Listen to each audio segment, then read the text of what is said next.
We're told it's the most important meal of the day, but what are the real consequences of giving breakfast a miss? A recent study has tied skipping breakfast to a higher risk of heart disease, yet another has found it makes no difference at all. So is it the healthiest way to start the day? Dr Joe Kostrich joins me now. Good afternoon, Dr Joe.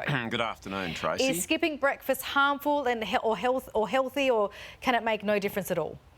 Excluding people who may need to eat at particular times for medical reasons, and for example those people who are on insulin, no, it makes no difference whatsoever. This notion of breakfast being the most important meal of the day, it was actually a marketing slogan that came from the breakfast cereal industry in the 1930s. It has no medical or scientific basis whatsoever. Now, for some people, they really do feel better if they have something to eat to start the day, but other people can go quite into the afternoon and not particularly feel hungry. So it's not a given.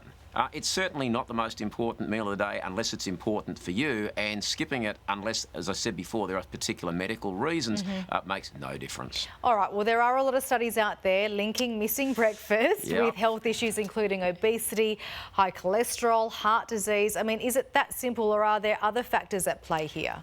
The problem with a lot of these studies is that they're observational. So, yes, they've done surveys.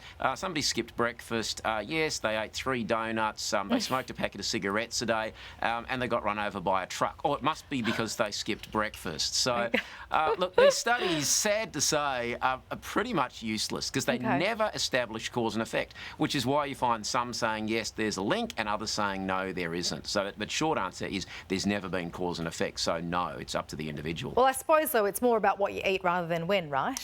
Interesting point, Tracy, and you're right. What you eat is very important. So people eating real foods, and we've spoken about that before. But when you eat is getting a lot more attention.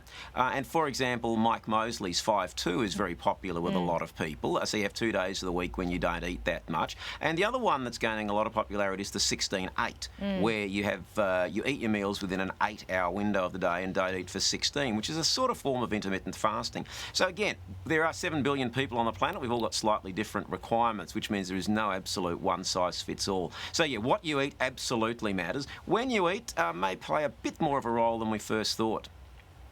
And I guess, I mean, are there any changes to dietary routine or practices that we should be looking out for then? Look, the most important thing is we should be getting back to eating real food. But equally, this concept of eating 3 meals a day, there's no laws around that either. It's very recent in human history. Most of our ancestors probably would have eaten when they got up, maybe when they did get up in the morning, and when they came home from the fields or the coal mines or whatever they did in, in those days. So it's not a given that we all have to eat 3 meals a day. Ultimately, we want to be eating what our body requires, and hopefully not too much excess. And, we've seen over the last 35 years that some problems can come from that. And we don't want to make it too hard either. We just want to be eating real food and drinking mainly water. And we're both in agreement, I suppose, Dr Joe, that everything in moderation, right? Look, to a point. I think we want to go easy on the processed foods. We want to be eating things like meat, fish, chicken, vegetable proteins if you're vegetarian, fruits, vegetables, nuts, seeds and berries. There's a lot of things we can actually do without. We can have them for a treat, but there's a lot of things we can actually do without. OK. All right, Dr Joe, we'll leave it there. Thank you so much for your time. You're welcome, Tracy.